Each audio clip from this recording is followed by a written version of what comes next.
The honourable member for Calgary East.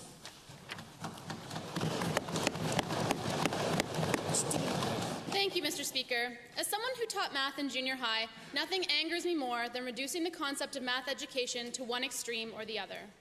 I do not know a single math teacher who thinks about it in terms of discovery math or back to basics, nor one who teaches to only one of these two extremes. All people learn differently, and what works for one child does not work for every other child. Most teachers I know use a variety of methods to ensure each child in their class understands a concept, be it multiplication or algebra, to the best of their abilities. It is clear to me, however, that a return to the methods of our youth is not the solution. How many people do you know who tell you, "Oh, I'm just not that good at math"?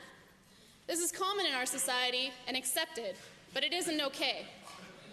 How would you feel if someone told you, "Oh, I'm just not that good at reading"? It was with much excitement then that I read the report of the Mathematics Curriculum Review Working Group. The members of the group were mostly post-secondary educators who teach mathematics and are ideally suited to identify gaps in knowledge of students who are taking math in university.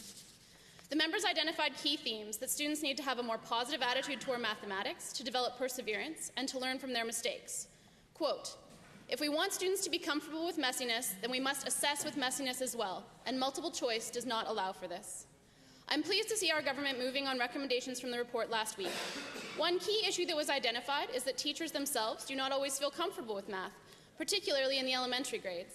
The bursary program introduced by the government will allow current and pre-service teachers to access up to $2,000 to help cover tuition costs for post-secondary courses designed to strengthen their knowledge, skill, and confidence in teaching mathematics.